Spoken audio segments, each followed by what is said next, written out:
Hello, everyone. Welcome to the workshop focused on fantasy and your erotic imagination. I'm Andrea Devin Bertoli, holistic pleasure coach, sex educator. I'm joined by my beloved, my soon-to-be husband, Christopher Brown, who's a brilliant sex therapist, and we'll do an intro to both of us in just a moment. But I want to remind you, today's workshop, we're going to be talking about all sorts of really sexy things. So we are going to talk about the joy and power of fantasy and how it can open up your sexual and erotic creativity. We're going to talk about all sorts of different fantasies to explore and some of the ways that we as sexperts who know like a lot about this stuff are still continually learning. We're going to talk about why you might have some shame, stigma, some fear around feeling into your fantasies, about sharing your fantasies, about acknowledging your fantasies. We'll talk about kind of the collective shadow and our individual shadow and how that works into our fantasy, especially. We're also going to talk about fun ways to bring in fantasy into your sex life, whether you are a solo sex person, if you're single right now or choosing not to be partnered, whether you have a partner and you're monogamous, whether you're open, no matter what your relational dynamic, there's lots of different ways to incorporate fantasy with toys, props, visual, audio, all sorts of stuff. So we'll talk about kind of how you can really play with it, kind of regardless of where your relationship is or what you're into.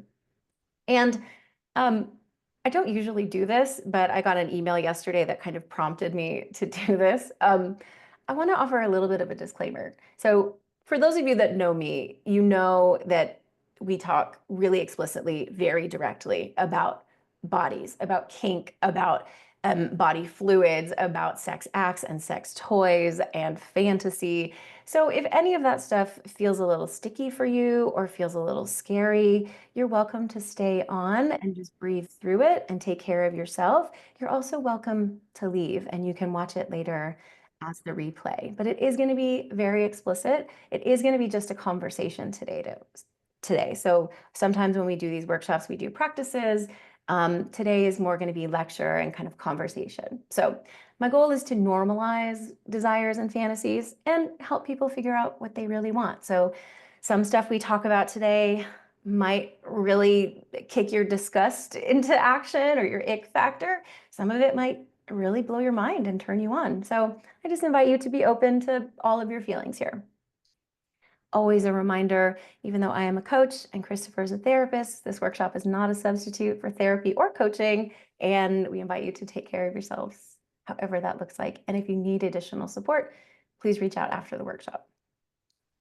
All right, so for those of you that don't know me, again, I'm Andrea Devin Bertoli, pleasure coach and sex educator. My work combines holistic practices with science-backed research. So you can imagine this as a Venn diagram of like esoteric and magical, and also scientific and practical. So this work is ancient and intuitive while also being very practical and realistic. I approach this work, whether we're talking about erotic imagination or whether we're talking about sex toys or whether we're talking about relational communication, this is all a healing practice. And sexual wellness is the foundation of this work that we do. Wellness is kind of separate from sexual wellness, right? Mental health care is often separate from sex therapy, and Christopher can talk about that. Sex and sensuality is so often kept apart from other things in the wellness and mental health space. And it's my job, it's my mission to kind of bring those together. My work is going to help you experience deeper pleasure and more sensuality. And I focus my work on couples who are looking to experience a little bit more connection, sparkle, and sensuality. And I have a specific focus on mixed orientation couples. That is, couples like Christopher and I, where one of us is bisexual and the other person is straight, or maybe you're both queer, however that looks for you. I teach online classes for free once a month. You're welcome to join me here once or every month. And I also do in-person events on hold right now because I just relocated to Berkeley, as many of you know. For any bisexual women in the audience, I want to invite you to a class that I'm teaching tomorrow for an organization called Skirt Club. I'll drop the link in just a moment. And I'm going to be teaching a solo Tantra workshop tomorrow, which will be discussion and sexy practice. So any bisexual women in the audience, please look for that link in just a moment. Finally, I offer these free events as a service offering. My goal is to help all people start to explore the magic of sacred sexuality. And this is a chance for me to grow my business. So thank you for your email. Thank you for showing up. Thank you for asking questions. This helps us build our pleasure collective, helps us connect around these really kind of fabulous yet taboo topics, and helps us get to build community together and get to know each other and support your favorite sex witch. That's me. So I want to take a moment and let my beloved partner and soon-to-be husband introduce himself and talk about how I don't know, talk about whatever you want. And go. I'm Christopher Brown. I'm a certified sex therapist, licensed clinical social worker in private practice for over 20 years, licensed in Texas and in Colorado, soon to be licensed in California, where I live now with Andrea. So we're here today to talk about fantasy, and I'm going to sort of preempt some of the content today to think about fantasy in levels, right? So in psychotherapy, we use the term fantasy all the time. For example, what's your fantasy about how your relationship with your mother could improve? Right? That's a fantasy. I have a wish. I have something I'm longing for. So in the psychotherapy world, fantasy equals what I want. Now you can, within that big umbrella of fantasy, what we're going to talk about today is a couple of levels down. So now you can go into sexual fantasy, which we'll talk about in a second. We're going to focus most of today on erotic fantasy, and they're not the same. Sex fantasy and erotic fantasy are not the same. So who am I? Christopher Brown, licensed clinical social worker, over 20 years in private practice. Andrea alluded to this before. Why am I a sex therapist too? Because I live and was raised in the United States of America, a puritanical culture at its roots. So psychotherapy doesn't escape this. Sex therapy has been split off and segregated as a separate profession and licensure from psychotherapy. Think about that. I treated couples for over 15 years before I took one course in human sexuality. Okay. So again, I mean, we're all operating in a context that wants to split sex and eroticism from day-to-day life. So hence Andrea's mission of trying to integrate and heal that split with as many people as she can contact, right? It's a worthy goal, right? Because if you've come up in the West, you've come up in a culture that splits off sex and eroticism from regular life. Right? So those are concepts I want you to hold in your minds as we go through the content today. And any thoughts, questions, details about your situations that you want to dump into the chat, I'm checking it. So please put all your questions and comments there, and then we'll have discussion at the end of the session. Andrea, thank you. Thank you. All right. So again, today we're going to talk about fantasy, erotic imagination, sexual fantasies, right? Kind of some nuance that our therapist in residence can get into as we go into it. But again, we're going to talk about how this can open up your sexual and erotic creativity. We're going to talk about all sorts of different fantasies that you can explore, whether that's monster fantasy, fairy smut, BDSM, group sex, and different ways that you can get deeper, including doing a yes, no, maybe list, which I'll share at the end of the workshop. And you can start to dive into what actually really works. Throughout, we're going to talk about how to reduce shame, stigma, and help you get more curious and more playful, and talk about how to integrate these into your life. And again, Christopher kind of can talk about how this relates to therapy practice, how this relates to the collective shadow, how this relates to all sorts of other stuff. As you know, oftentimes when we create a workshop like this, I have some ideas and we work on it, and then we brainstorm about it for a few weeks, and he always adds so much like nuance and layer from such a different perspective. And so, babe, of course, at any time, please jump in and share stuff. And folks who are here with us, please drop stuff into the chat. I always make space for Christopher to read the chat, read them out loud. If you don't want, well, we don't read names anyway, right? Because we want to keep it anonymous. But if you want the question to be fully anonymous, you can, in the chat, you can drop down and click Christopher's name or my name, preferably his, just because, and then nobody else will see it, right? So it'll just be between Christopher and you can keep yourself fully anonymous. Okay, so I want to talk just really briefly about kind of how I got into this type of stuff. And it was interesting kind of revisiting this as I was working on the outline and the prep for this class, because I have been reading really slutty stuff since I was really way too young. And part of that was my mom was in some sort of book club, right? I grew up in the 80s. So it was like one of those like pay $5, get 10 books a month kind of thing.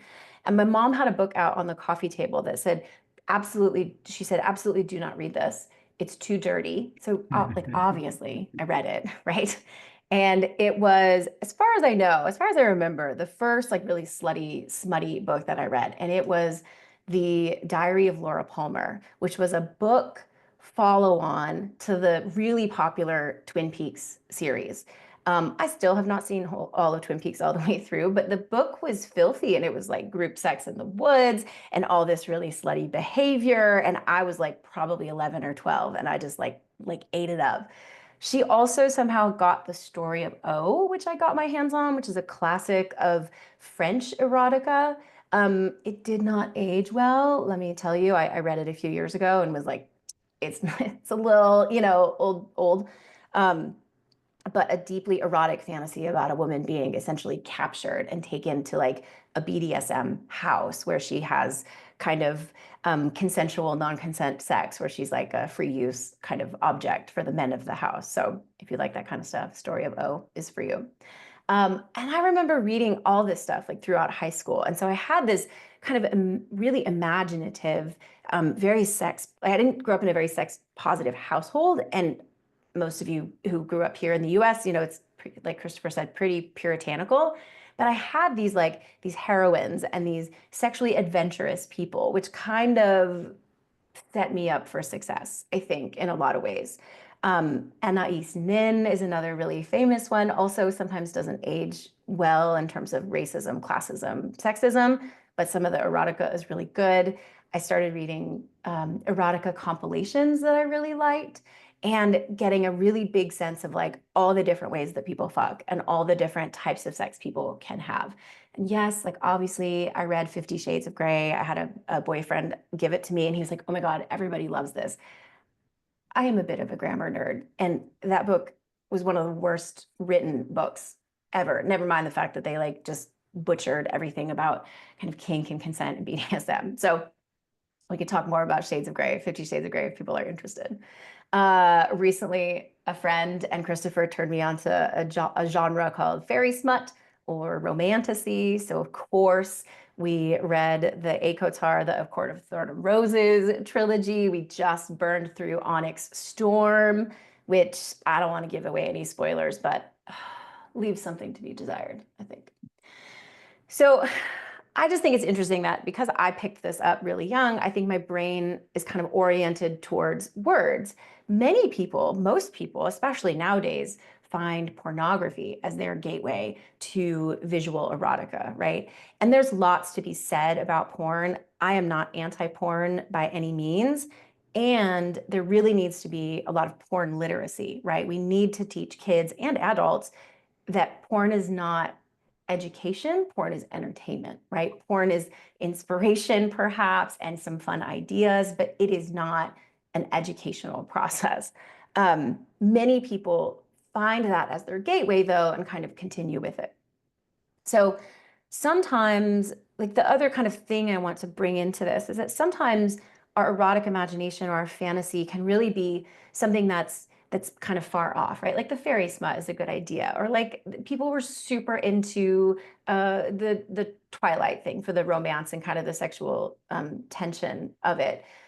but a lot of it doesn't have to be like that, right? Like I get really turned on when I'm shopping for sex toys because there's this kind of idea of like, oh, I could use that, or we could use that, or that would be fun, or he would like that. Um, I know I get really, I have this fantasy when Christopher and I set aside time, like, hey, like Sunday is going to be a play day, or like later today, like let's hang out and fuck around. Like that to me is another type of fantasy, right? It like gives us a chance to use our brains to anticipate. And we know that when we anticipate something, our brain kind of reads that as like something that's happening right now. Like we still get the good kind of rush of hormones and brain chemicals when we're thinking about something as when we're actually doing the something. This is why scheduled sex can be really important for people, especially for those of us that are responsive. There's a lot of different ways to kind of play with kind of sinking into your fantasies. So you might get turned on by stuff that's realistic, right? Today I'm going to do this, or I have time to masturbate today, so now I can think about that. Or like, oh, I know the new rose quartz butt plugs are coming in the mail in a few days, so we can fantasize about that. You can also think about kind of farther in the future. I'm signed up for a workshop in June and I'm going to go to Costa Rica and hang out with 100 women and masturbate together in the jungle. Like that's pretty fucking fun to think about. You also might get turned on by hypotheticals, right? Like the hot barista that you met this morning, or the person that you just swiped right on Tinder, or the person on the train, or maybe you have a fantasy about your high school sweetheart calling you up one day after finding you on Instagram or Facebook or something and kind of rekindling that, right? Maybe you're turned on by the more bold and risque stuff. Maybe it's being tied up or tying somebody up or being flogged until you cry or being someone's pup. Maybe it's fantasy stuff, right? Being an animal, fucking monsters, fairies, vampires, octopuses. One of my favorite fantasy, kind of very erotic scenes was from 1992's Bram Stoker's Dracula, where the pretty friend gets like pulled outside by Dracula in his beast form, and he's giant. He's like 10 feet tall, and he's just like fucking this little wafy girl. And like I saw that when I was like 12 or 13. It's like pretty awesome. One of the things that came up in some of our conversation, and Christopher, I'm going to bounce this to you because I think you had a really nice way of talking about this, was as I was, putting together this workshop, I was thinking fantasy, smut, fairies, all this type of stuff. And you came up with a really interesting, like actually, one of the most common things people fantasize about is conception, and not Yeah. in like the breeding fantasy, right? So a lot of people, Right. gay men included, straight women included, people who are older included, have like what's called a breeding fantasy. Um, but also in the very real sense of, I really want to have a baby. Yeah. So keep in mind, it always helps me to have a structure to put these ideas in, right? So we're talking about fantasy, which is my wishes, and I'm going to add some nuance to fantasy here. So in fantasy, and again, that could include erotic, it could include sexual, which is what I'm going to talk about next. But it also could include like the fantasies for my new job, the fantasies for retirement, the fantasies for my relationship with my kids, right? So what do I dream about? What do I want? So if we're discouraged from engaging in fantasy, we're really got a huge obstacle between learning what we want out of this one life that we get, as far as I know. So that's the high level, right? So as Andrea's talking, we're talking about fantasy, then we're talking about a subset of fantasy called sexual fantasy, and then even a subset of that called erotic fantasy, right? So to add to Andrea's courageous self-disclosure, and yours is welcome but not required, I'll add my own. I have a poverty of fantasy erotically. So, again, Andrea tells this story of, hey, I was exposed to eroticism probably way too early in hindsight, but the silver lining of that is I have this expansive, creative, erotic imagination. I'm the flip of that, y'all. I have a poverty of erotic fantasy, and it's something that I actively try to cultivate in myself. And to add to Andrea's point about porn, I'm an 80s porn sex education person. So my sex education, as it were, came from old VHS tapes and, really slow downloads.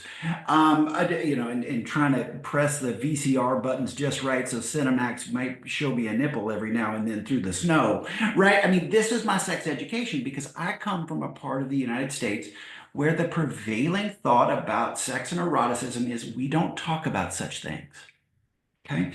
So I got an education somewhere, but it really twisted because pornography and sexual imagery is fantasy. It's erotic fantasy, but that part isn't taught, right? So I'm a boy who's found this stuff and I wasn't supposed to find it. So there's that transgressive piece. You even hear it in Andrea. I wasn't supposed to read this stuff, but I did because transgression is a huge driver of erotic fantasy for a lot of people, right? So keep in mind, transgression is 3 levels down. Now I'm going to go to the cue Andrea gave me about as a sex therapist, the most common sexual fantasy I get in my office is I want to have a baby. So think about people who go through the grueling effort to freeze their eggs, people who go through the grueling effort of getting sperm counts tested, the grueling effort of in vitro fertilization. They do all this because they have a fantasy of being parents. Okay. So that's a sexual fantasy. It's not an erotic one. So often, a lot of my people who come in with a sexual fantasy of conception get really disconnected in their partnership from their eroticism. So, what's the difference? Sex is in part sex for procreation, it's in part sex for pleasure. Usually in the West, we split the pleasure part out, right? But both parts exist.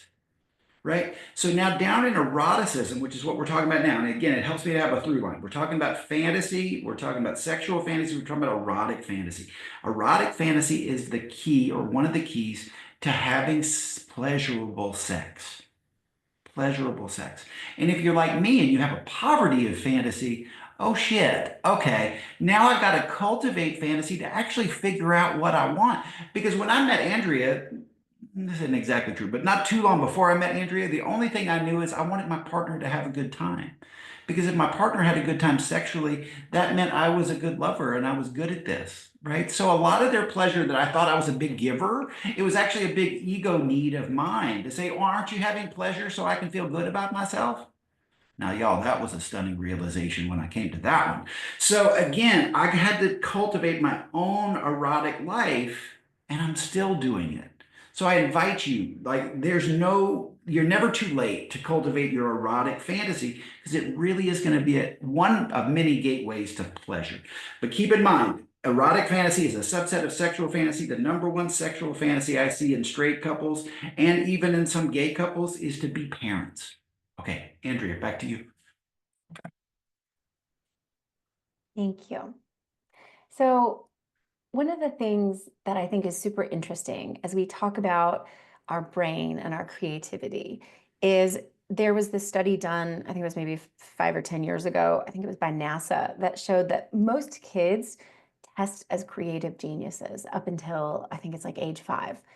And if you have little kids or if you know little kids or you remember being a little kid, like you probably were king of the mountain or a princess or a ballerina or the queen of the world or an octopus or a dolphin or whatever. But like we have such a fertile imagination as kids, and that really gets hammered out of us, right? We're not supposed to have imaginary friends. We're not supposed to make up stories, right? We're supposed to like be logical and be present and like start to get shit done. And so adulthood and even really kind of older childhood really starts to stifle our creativity.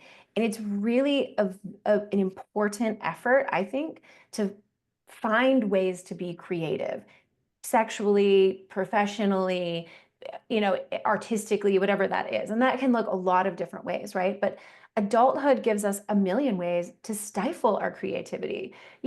To-do lists, which we've been, many of you know, we just moved in a month ago. So we have been just overwhelmed with tasks.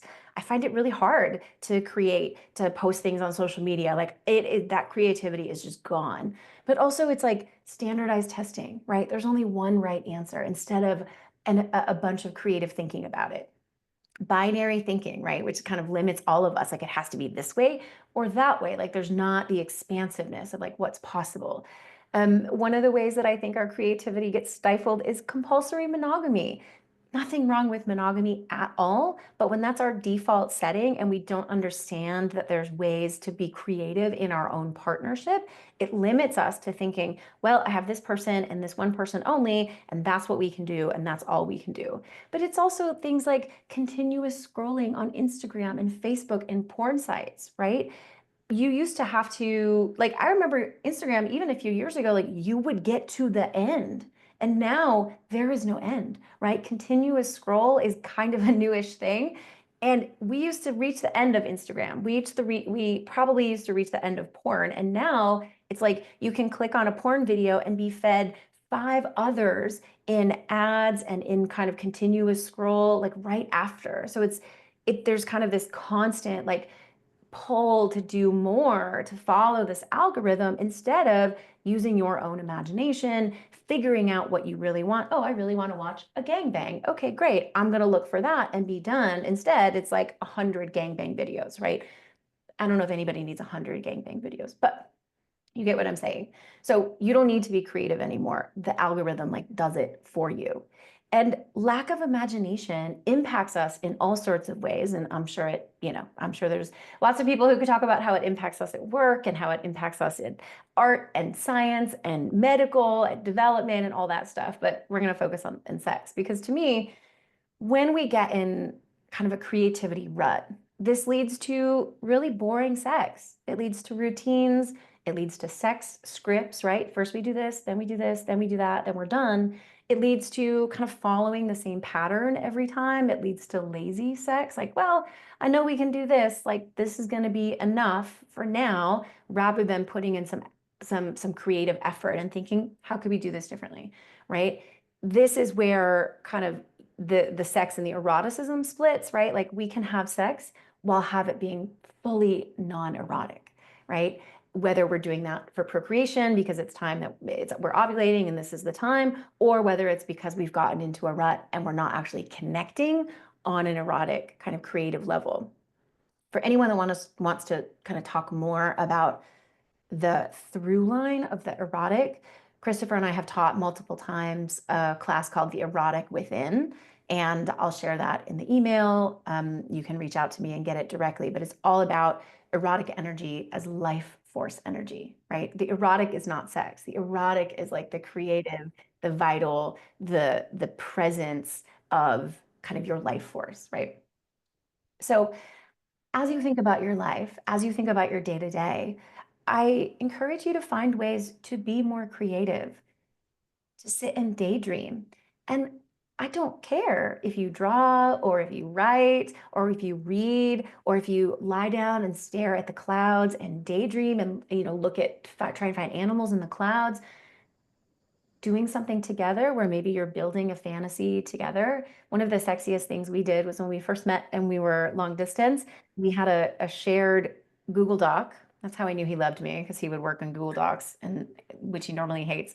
And we had a shared Google Doc where I would start a paragraph and he would finish it with all this kind of like erotic fantasy and imagery about like what are we going to do when we see each other next and how are we going to fuck each other and what is it going to be like and I can't wait to taste you, and it was really really fun to kind of have that shared doc together. So the reason this is so important is that our brain is our biggest sex organ. This is why context matters in sex. This is why emotional intimacy matters in sex for most of us, is because we have to have our brain on board and willing to kind of take that leap into arousal. And we're not always there. Again, continuous scroll, non-creative outputs, different ways that we kind of get stuck in our routines.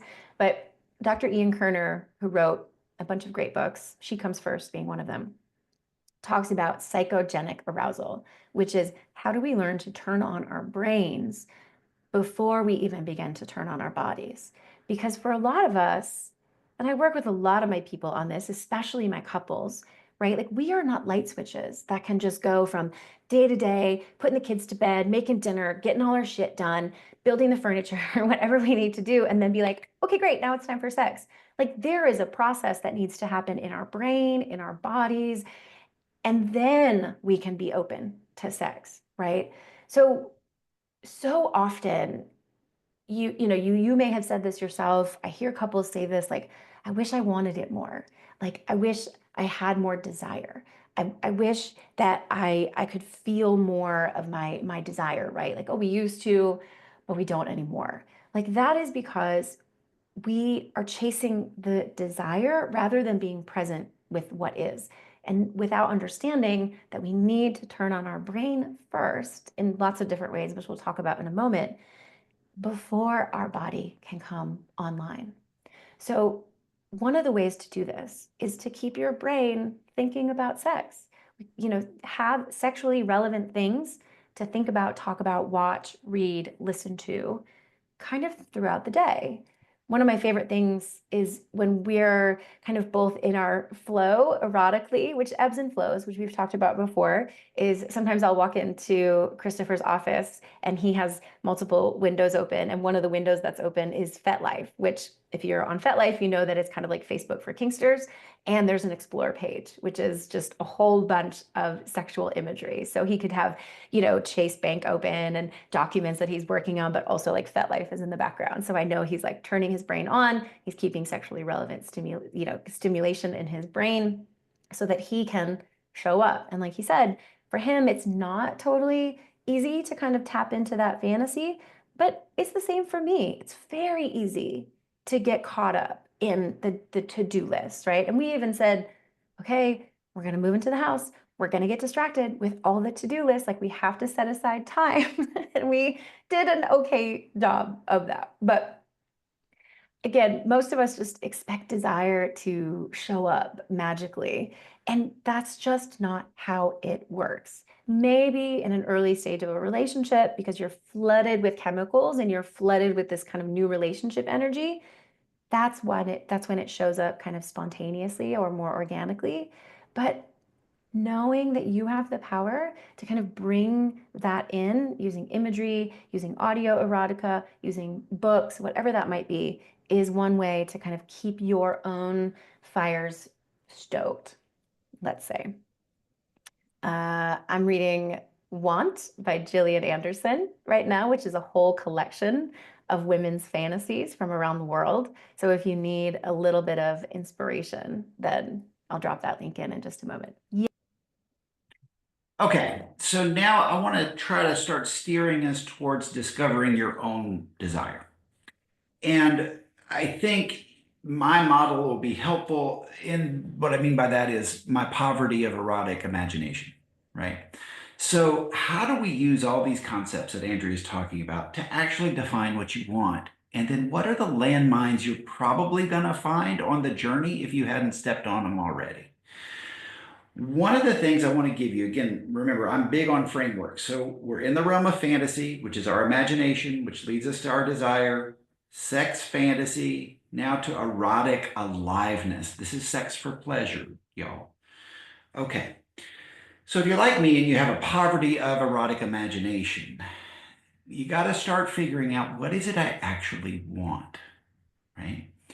So I alluded to you earlier. I really wanted my partners to just melt into puddles of pleasure, right? Because my ego really needs to feel like I'm good at something, right? So once I figured out that I was really doing that not to be some generous lover, but really to feed my own ego, I had to come to grips with that and say, okay, now I could have and often do say, because I wanted it and I'm a male-bodied person living in the 21st century, what I want and desire must be bad, right? Because I open up my phone and I see examples of this kind of desire running amok and hurting people all the time.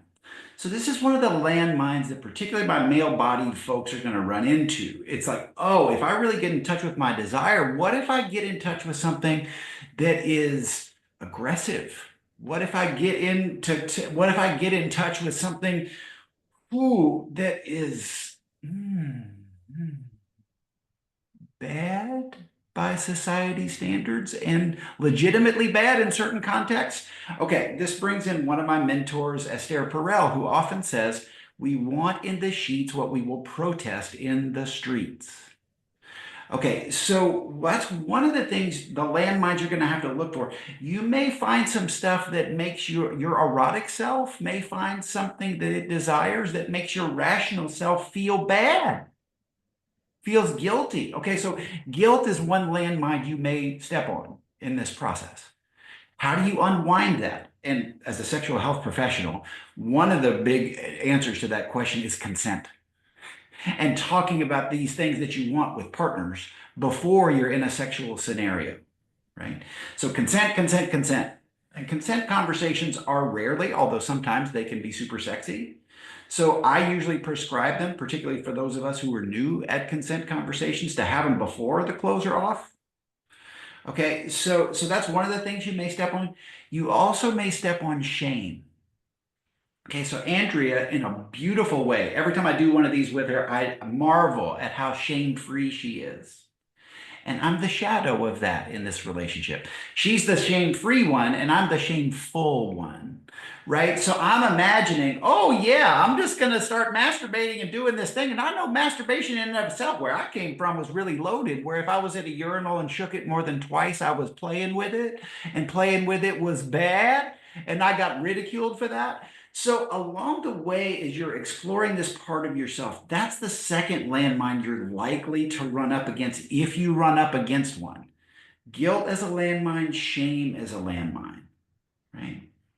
So keep in mind, I mean, and as this stuff comes up, we process through it, right? Be careful not to put yourself and your desires in some closet, right? And hide it, because inevitably what happens, y'all, is it comes out sideways, right? Right? And we've got massive examples of that in our culture, of sexuality that gets buried and comes out sideways. We are living in the United States anyway in an era where this puritanical side sexually is swinging back into prominence. We're going to ban trans rights. We're not going to say gay. We're going to stop the drag queens from reading to kids. Okay, from a macro level, I get it. The puritanical streak is swinging back, but the eroticism isn't going away. It's just going to go underground, right? So really beware when your eroticism goes underground, because it comes out sideways. This is where we can get into real trouble, both psychically and sometimes sexually with partners, right? This is harder stuff to do for some than others, right? Andrea is a shining beacon of shameless sexual fantasy. I'm the shadow, right? I bless her heart. I can't tell you how many times she has to sit with me and say, "It's okay. I wanted that. Remember we talked about it." And I go, "Yeah, that's right." Because whatever part of me that says what I want is bad is still very alive in me, even after all these years. Okay. So I wanted to give that piece, Andrea. Let me hand it back to you. Thank you.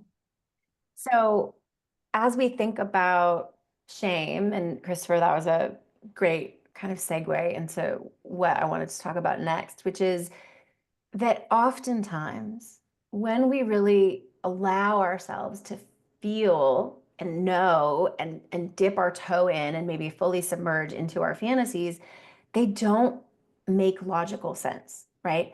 And that's okay. Um, for example, one of the most commonly cited fantasies of women is a ravishment fantasy, aka a rape fantasy. Sexual assault is no joke. Sexual assault is way too prevalent in this society. We all know this. And yet, so many women have this fantasy. And it doesn't make logical sense, right? And yet, when we start to think about kind of the roots of it, what does it really mean? And um, I'll drop the link to the Gillian Anderson review, the book review that I did, because one of the things that I found really interesting.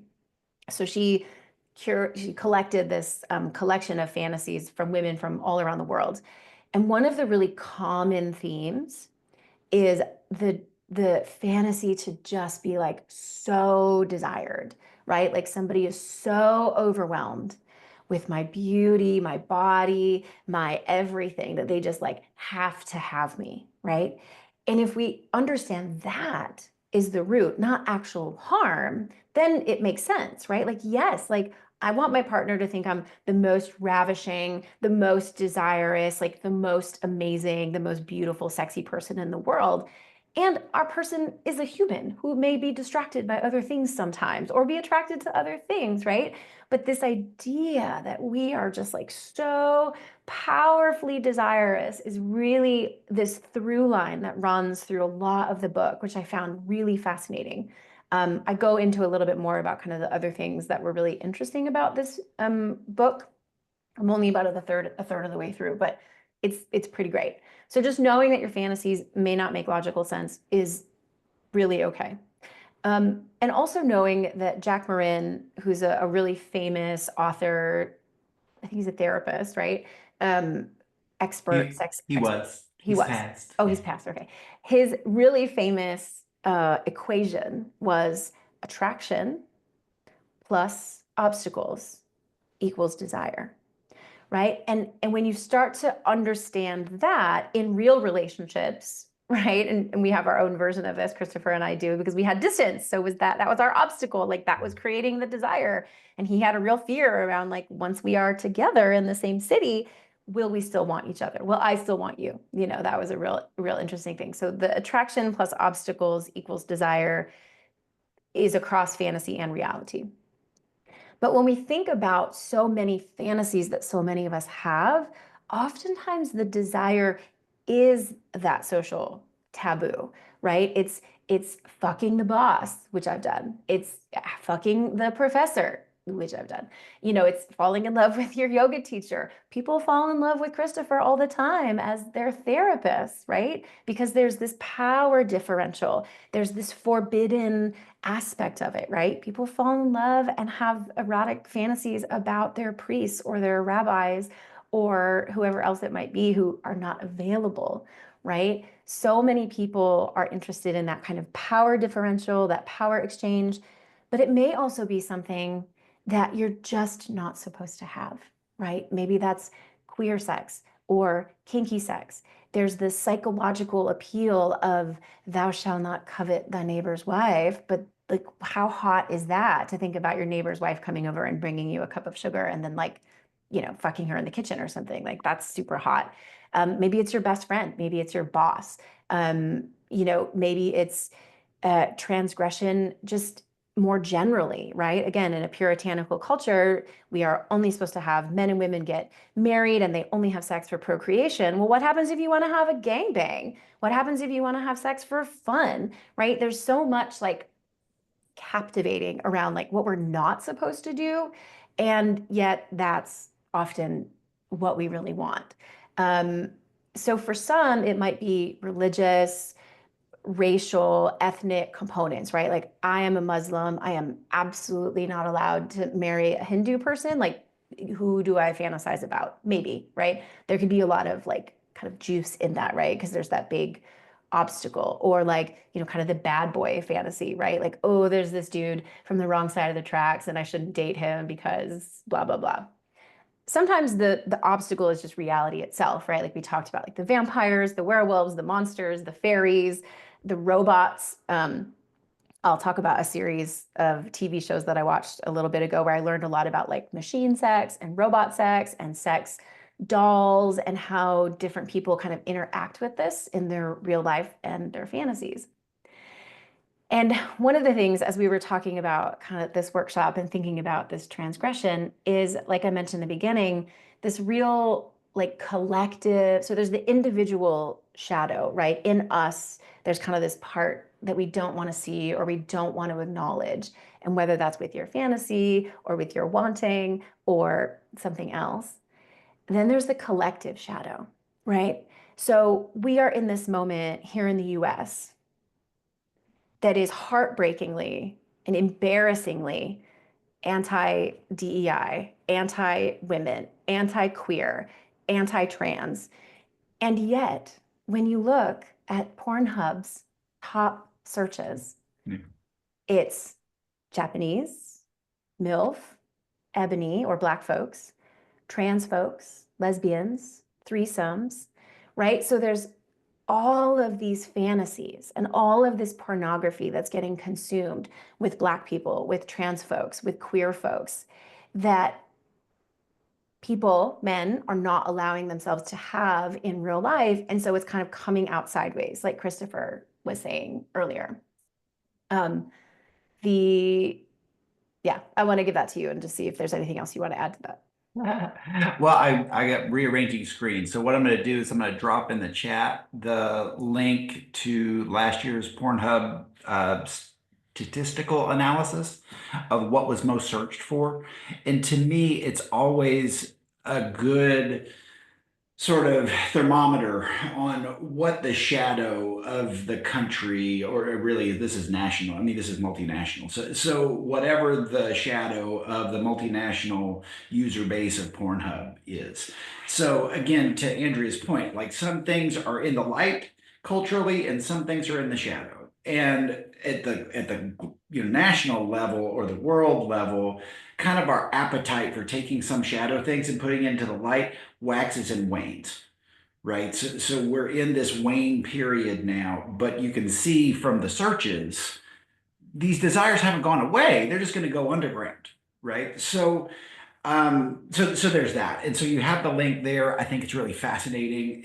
I always, with general information like this, want to apply it locally to myself, to my clients, right? To say, okay, how is my shadow showing up for me, right? Because usually it's stuff in my shadow that I want to bring out. And this is another framework. So again, to reset where we are, we're in the realm of fantasy, sexual fantasy, erotic fantasy. Okay, so Andrea's hit on a few erotic fantasies. So if this was an outline, these would be the subsets of erotic fantasy that we often see. She in her coaching practice, me in my therapy practice. She talked about power fantasy, right? This is doctor-patient stuff. This is therapist-client stuff. This is priest-parishioner stuff, right? Teacher-student stuff, boss-employee stuff. So there's power. She talked about the surrender part. So oftentimes in ravishment or rape fantasies, and it's worth saying here at this point, when it comes to the realm of erotic fantasy, there is kind of a tripartite approach that I use. One, what's the fantasy? And two, like, then let's de-shame the fantasy. But then three, do you want this fantasy in imagination where it just stays yours? You don't even share it with a partner, right? Because I mentioned before, there was a landmine of guilt, a landmine of shame. Andrea hit on the third landmine that I see most often in the realm of fantasy, which is fantasy is cheating, right? If I'm having sex with Andrea and I'm thinking about somebody else, is she going to think I'm cheating? Right? If I'm watching porn and it's a different body type than hers, is my partner going to think that's cheating? She sent me a great reel on a video game that I play online, a D&D game, and it's sexy, right? And so there's this dude playing, and he's like, yeah, when you're playing Baldur's Gate 3 and you hit that scene and your girlfriend walks up, and he's like, because his character's about to have sex with somebody else and it feels like you're the character. Now it feels like I'm cheating. I mean, cheating and infidelity is another one of these landmines, and this one's a little bit different because it also triggers the fear, right? So often in partners, if what I'll hear is, how dare they be searching this online and it's so obviously different for me, therefore they don't like me, or I'm not enough, or I'm not the person, or we're not going to last, right? So there's another landmine you may find in using fantasy with partners. So be forewarned with that, because there's ways to disarm that landmine too. Right. So, okay. So here are the other categories. So we've talked. Okay. So I said, do you want this in your imagination? Do you want this in scene? So in scene would be, let me do a ravishment fantasy where Andrea, who does not have this fantasy, by the way, unless that's changed for you, darling. She okay, for an hour. we're going to play this role where within these limits that we talk about before we get to the scene, you're free to do whatever you want to me as if you were ravishing me, as if this was non-consensual. This is consensual non-consent fantasy, right? So oftentimes in this area, if you have that erotic fantasy, it's because I'm being forced in scene, remember? In scene, because I'm being forced, that means I can't protest. Like whatever happens to me, I'm not responsible. I don't have to be guilty that, he put it up my ass when that's really what I want, but I was told that was dirty. But it's not my fault because I'm being ravished, right? So this is where ravishment fantasy has some real juice because then I don't have to be responsible for my choices and I'm free. So that's insane. Now, in real life, I have not met one person who wants to have sex forced upon them in real life. Not one. So that's what when you're playing with erotic fantasy, think about, do I want this in my imagination so it's private and mine alone? Do I want it in imagination where it's shared? Do I want it in scene or do I want it in real life? So again, we're talking about these kinds so far, and there are more, right? But these are categories of erotic fantasy: power exchange, surrender, overwhelming desirability, breeding fantasies, freedom and free use, and ravishment fantasies. So that's everything we've talked about so far as you're kind of organizing this in your mind. And some of this your divining rod internally may say, ooh, that's the one for me. Or you might have hit a disgust and you might go, ooh, no, not for me. That's going to be your discernment vehicle. What am I drawn to without guilt, shame, or fear of partner's reaction, right? What am I drawn to? And ooh, what am I turned off by? There you go, Andrea. Back to you.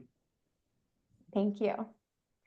So, how do you find what you like, right? If you struggle with finding kind of your own internal compass, there's a couple of different ways that you can start to explore things to like, just what is possible in their sexual bodies. And there's a couple of ways to start to integrate those. So, again, we talk about sex all the time. This is literally the world we live in. We read all the books, we watch all the shows, and we're pretty good at this stuff. And we went to the Hump Film Festival last weekend here in San Francisco. Hump is the annual amateur porn film festival curated and hosted by Dan Savage of the Savage Love podcast. I squeaked like a little kid when I saw him in the lobby, like it's like a total sex nerd, like super excited. Um, and we were really, just I was excited just to go and didn't really like think about the fact that we were gonna be like watching porn with a bunch of strangers in the movie theater, but we worked through that. And what was so interesting was that there was a whole bunch of movies that we didn't know existed, right? Like there was BDSM that we had never seen, types of there was a stapling scene where they were using a body stapler, right? And hanging jewelry from the person. There was another one where there were two men rolling around together in a pit of clay. That was like very sensuous and very interesting. And then there was another one where two people were kind of wrapped, they were naked and kind of dancing and having sex in almost like a plastic bag. And while they were like really beautiful, each of these separate films struck chords with us of both like for me like turn on and also disgust, right? And it was super fascinating to kind of see these different things, right? And what can we learn from watching how these other people have sex? What can we learn from these types of activities? And also, how do we find our own limits, right? So for me, I have like pretty intense like gag reflex, like disgust response to some food and textures. So the clay scene where people had clay all over their mouth and were kissing was like a huge no for me. Because for me, that just makes me feel like I'm choking on it. No. There was another one that was very funny, which won Best in Show, by the way, I forgot to tell you, where there Oh, was there was a little sock who was really oh. interested in, it was like Little Shop of Horrors, but come. And so there was just all this like all these people jerking off and coming all over this sock. And I thought it was funny and messy and hilarious. Huge disgust response from Christopher, right? So again, there was some stuff that we saw that we really liked, and there was some stuff that we saw that we really didn't like. Some of the ones we didn't like won best in show, right? So that has nothing to do with kind of the individual preferences, but it was fascinating to go to something that was so broad and learn so much. Yes, babe. So Dan Savage is one of the best sexologists in the world, frankly.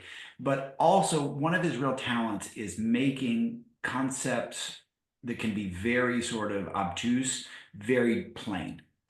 And two of the things he said that I wanted to share here that I thought were just beautifully done is one, don't be an asshole. So if you see bodies that aren't the particular bodies that you like, if you see acts that aren't the particular acts that you like, don't be an asshole to anybody about it. Don't snicker, don't, make comments to your partner because you're uncomfortable or whatever, right? And so I thought it was such a great sort of simple way to say it of like as you're seeing different sexual experiences than you've had, don't be an asshole about it. So, how do we use the don't be an asshole generally? But also, as Andrea is saying, then specifically be curious about what am I personally drawn to and repulsed by, right? So, there's some real nuance to let me tune into myself for myself and my partners, but don't be an asshole to other people. In other words, don't yuck somebody else's yums. Right. So like the cum sock thing, for me personally, that's not my jam. But I'm not going to be an asshole to the people in the audience or people in my practice for whom that is their yum. Because my ethos is I want to find mine and I want you to find yours. Right. So that's a really important distinction as you go on this journey, right? You're gonna find stuff that challenges you. I find stuff that challenged me at this film fest, and I really tuned in. Okay, what does this mean for me versus what does it mean for me as a pro? So that when somebody says that, hey, I went to Film Fest and I have this whole fantasy about me and a bunch of my friends coming on the same sock, that I don't go, ew, that's gross, because it's not gross. It just ain't for me. But because it's not for me doesn't mean I have to yuck anybody else's yum. Okay, so you see how this discernment gets kind of nuanced, and you may have that happen like Andrea and I did. She had some yums come up that were yucks for me, and I had some yums come up that are yucks for her. So how do I do that without shitting on her? Right, right. So that's going to be the dance, and you're not going to do it perfectly. And so, one thing I can say is please with yourself first, and then with your partner second. Please give yourself the gift of grace as you start to figure this stuff out, and then put it into play, either in your imagination, in scene, or in real life. So one of the other things that I thought was really interesting, I recently rewatched a series from, I think it was from 2018, 2019 with Carly Scartino, who's a sex author, and it's called Slut Ever. And she details in these quirky little, 20, 30-minute episodes, all sorts of different types of fantasies, all sorts of different types of toys. And she does sex dolls and she does monster porn and she does horseplay and pet play. And it was a kind of funnier version of what we're talking about in this film festival. So you can watch it to have a little bit of exposure therapy. You can watch it. You can watch the previews of all the episodes on YouTube. I just dropped that link in. And then I think it was $20 for this season on Apple TV to watch all the Slut Evers. And like, dude, I learned so much from watching these. And again, it kind of gives you exposure to stuff so that you can start to orient around, oh, I really am interested in that. And like, oh, that's a huge turn off, right? Again, like as long as you're not an asshole about it, like, cool, that's not for me. But I'm super stoked that they found their particular set of people to play with, right? Um, so the Slut Ever I thought was a really good way to do it. I'm also going to drop in the yes, no, maybe list that I talked about in the beginning. So this is a list that I created kind of using that framework that Christopher mentioned, right? Do I want this in? Yes, I want this in real life. No, I don't want it. Or maybe, I'm not sure, and we'll talk about that in a second. Or is this something that I want in fantasy, right? So no list could be fully comprehensive, right? Like this one doesn't have anything about monster porn. It doesn't have anything about egg-laying dildos, right? Because no list could be comprehensive because humans are wildly imaginative sexual creatures. So this is a pretty good one, I think, and it includes this aspect of fantasy. And it gives you a chance to really orient. Like, yes, that's something that I would like. No, that's a hard no for me. And maybe is really interesting because maybe could be context specific. Maybe could be, I am interested in doing that, but only with a certain type of partner. Or I'm interested in doing that, but only on my own. Or I'm interested in doing that, but I have to have, some substances on board. So I'm a little bit more relaxed. Like whatever the maybe is possible for you. And it's important to kind of feel into that. And there's also, I want to also offer a personal example of how our yeses and nos can change over time. We want to have consent conversations for what's going to happen now and in the next scene or in the next couple of days. But consent is an ongoing conversation. Just because I say I like this on Monday doesn't mean I'm going to like it on Friday. So having that consent conversation kind of ongoing is really, really important. And here's an example.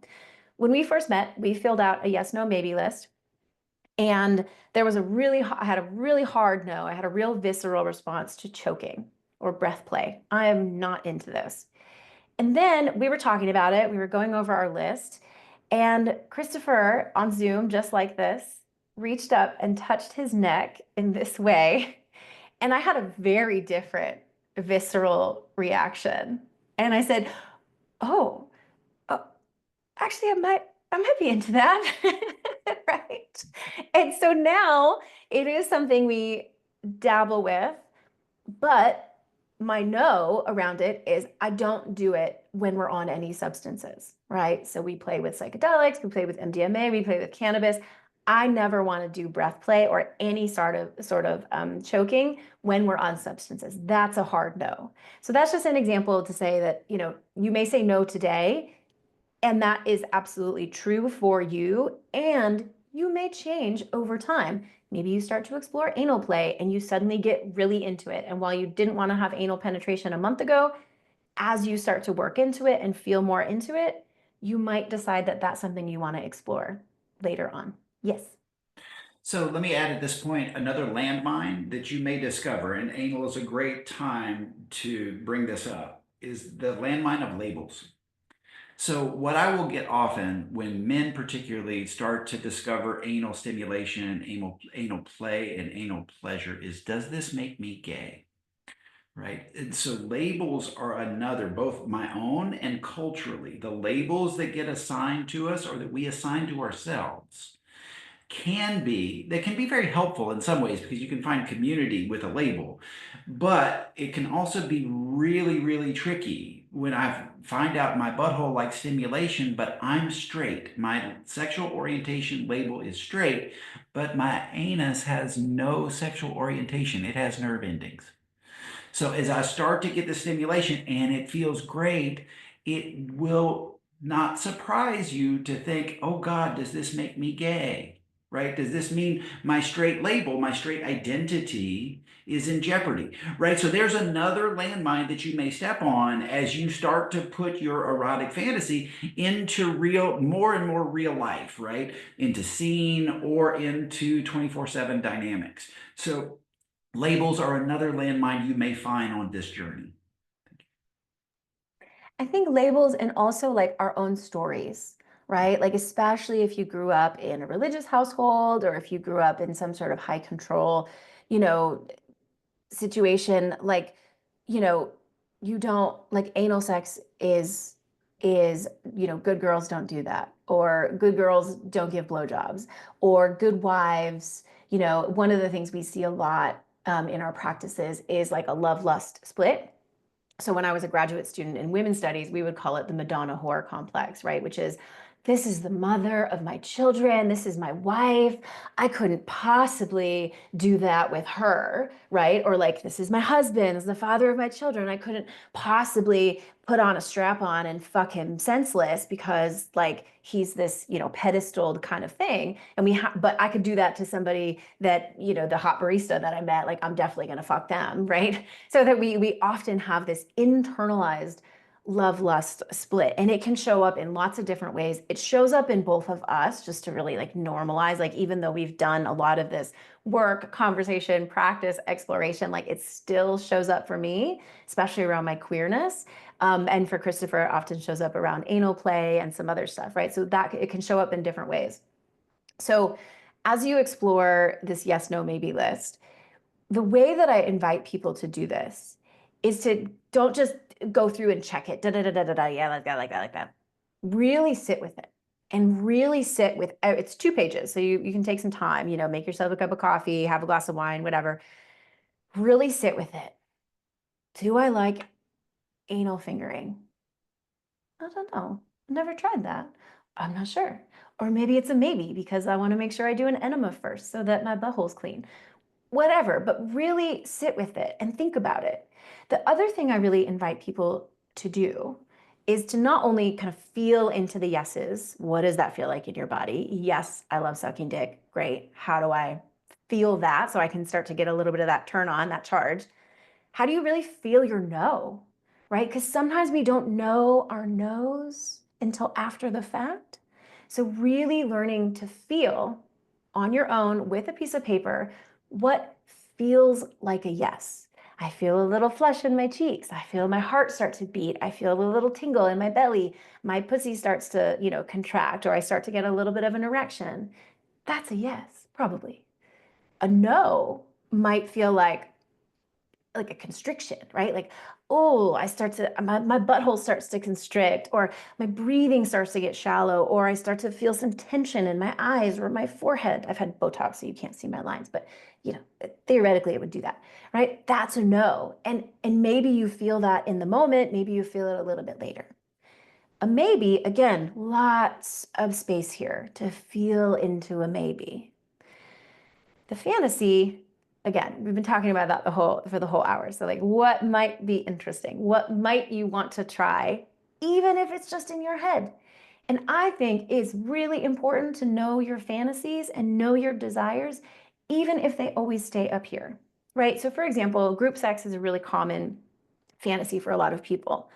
But if you are a germaphobe, like I am, group sex requires a lot of logistics, right? Has everyone had their STI panels? Like, how do I know everyone's washed their hands? Like, where are we going to be doing this? Are the sheets clean, right? Like, it brings up a lot of shit. And so maybe group sex is something that stays in fantasy for me. Maybe for you, you're not a germaphobe and you're super, just open to playing and getting naked with strangers. Awesome. Like, please go have fun with that, right? So there's a range. The other thing is maybe you're in a monogamous partnership, but you really want to have a threesome. But for whatever reason, that's not where you're at right now. So, how can you start to play with the idea of a threesome with just you and your partner, right? So, if Christopher and I were monogamous, which we're not, but if we were, and we wanted to have a threesome, how might we play with this? And we've done this a little bit, right? So if we wanted to have a threesome with another person with a penis, maybe we have myself, Christopher, and a dildo that joins us in our play. And maybe that dildo is a stand-in for another lover. And maybe we play with it, for example, that Christopher fucks me with the dildo and then fucks me after, and the dildo's in my mouth while the other person is fucking my mouth while Christopher's fucking me somewhere else in my pussy or my ass. That's a really fun way to play with a threesome fantasy, right? There's also sex dolls. There's sex toys that you can get.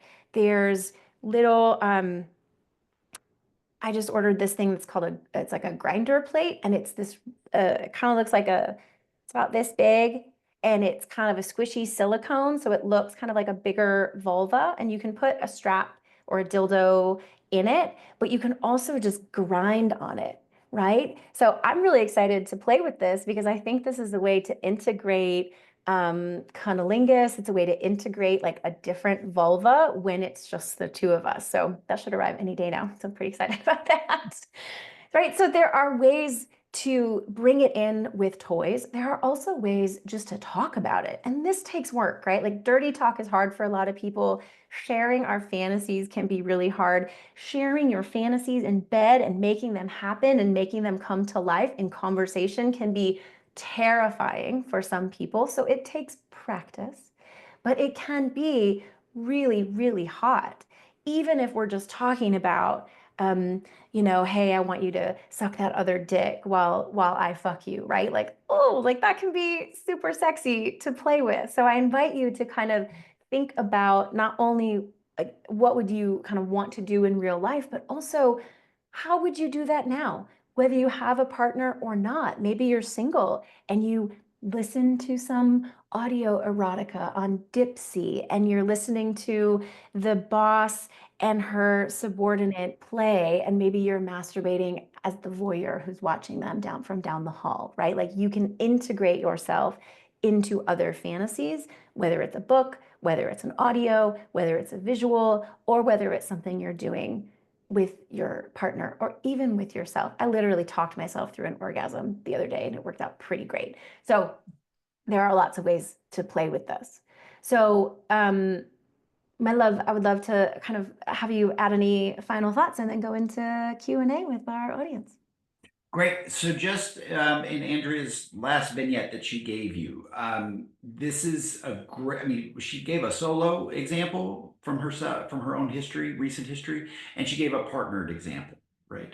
And so for the partnered example, this is why don't unleash your fantasy for the first time when you're in the middle of it with your person or your people, right? Because if y'all haven't had some discussion about this and then it comes out like that, like we're not advocating that, right? We're not advocating that because the reaction you might get will be, and then here you've had the courage to actually say what you wanted and actually perform it. And the response you got was a yuck. Oh my God. Okay, then that desire is going to go back underground, back in the closet, and probably never going to be said again, at least not with that partner. Right. So this is where, like, give yourself the grace of some conversation. And I want to say at this point, because I know in my history, I have had partners with whom it was never going to be safe for me to share these fantasies with. Right. And so that's the other thing I would say to y'all, just as advice, is you're discovering yourself or maybe, advancing yourself erotically. Are you sharing with safe people? Right. Because I may want this in scene, I may want this in real life, but the partners I got, it's not going to be safe for me. So the only safe space for me to have that in some of my past relationships was in my imagination, in the safety of my own self. Now, I also had to work to make myself a safe partner with whom to share. Right. So there, that bit is important is you're saying, hey, I have this threesome fantasy, suck this cock, and then I'm going to fuck you with it. Right. And I want to see this other guy. I mean, like if y'all unleash that on an unsuspecting partner, you may not get a great response. You might get an awesome one. I'm not saying it's all going to be negative, but I wouldn't want to take that risk personally. Right. So this is where, do you have a partner with whom you can have these conversations? If you do, great, awesome. Have those conversations with clothes on, right? And then roll into scene. Okay. So in the solo stuff, which I loved Andrea's example, this is where you get to expand, right? I curiously remember I said I had a poverty of erotic fantasy in my own life. So I had to get over my own stigma about my sexual imagery use, pornography use, and then get curious about what am I searching for? What is that telling me about me? What was telling me initially, my initial porn use in my sex education days was about power, about being desired. These were things I wanted. These were fantasies I had. Okay, now as my sexual imagery interest evolves, what am I after? Okay, for me, I would find imagery of people who reminded me of body types of people who I knew and desired. Some of these people were from my history, like back in my high school days, right? And I'm like, oh, what does that tell me? Well, what I discovered a new label about myself, demisexuality. A lot of my sexuality shows up with people I know and I'm familiar with, or I knew and I wanted, right? Oh, so I start to understand myself better. So as you start to understand yourself better, now you can start to put that into play so that you heighten your pleasure through your sexual career, right? So think on a couple of tracks. Think about my own private exploration, my own private expression, but then my expression with partners and what's safe to do and what's expansive to do. So that's it, Andrea. And we've got a couple of great questions. I see some other stuff popping up in the chat, so I'm going to dive into that for a minute. So I'll Yeah. turn it back to you. Yeah, so I want to just say thank you everyone for coming to this workshop. Thank you for dropping your questions into the chat. We'll get to them in a moment once I stop the recording. I always, again, this is a way for me to connect with you and grow my sex ed business. So if you're interested, next month we are going to be teaching a workshop about sexless partnerships. And this has come up in some of our previous workshops. Christopher has done a lot of disclosure about his own experience with this, and it really has resonated with our audience. So because you asked, we want to make you happy. We're going to create our workshop next month. Our free monthly workshop is going to be about sexless partnerships, and it's about kind of how we can find our erotic selves within a sexless partnership, strategies and conversations and tips to kind of navigate it, and some other very much more therapeutic approach around like how do we really practice differentiation, how do we do discernment for when it's time to go, and some slightly heavier stuff, right? So if you'd like to join for that, great. We are also, again, because this resonated really well, we are also going to be offering this as a multi-part workshop series around sexless partnerships. So for those of you that are interested in that or want to talk more about it, this is something that's going to be coming up. Details TBD, but if you're interested, please register for the next free event and we'll talk about it. Yeah. Just to be clear on that part, my experience in a sexless relationship and sexless relationships, it's not just one, has resonated with a bunch of people. So we're going to do the free one like this one, which kind of, if you think about it, is like a broad, overview of the topic. And then we're going to create a paid container that dives into more depth. So just to be clear, so your expectation is you'll get the big deep one for free. And again, we're business people. We try to offer services that people want, but I do, know that resources are limited for some people. So, we're going to do the free topic, and then we're going to have a paid container that dives deeper into what do you do when you find yourself in a sexless situation. Thank you for clarifying. So I've dropped a couple of links in there. Please find me on Patreon. This is where I create uncensored, delicious pleasure education. This whole past week, I've been creating content around how to love and appreciate a soft cock. So if you have a penis or if your partner has a penis, this is a great body of work to really learn how to understand our bodies or our partner's bodies in new ways, including delicious, erotic, sexy ways to work with a soft cock and how fun it can be.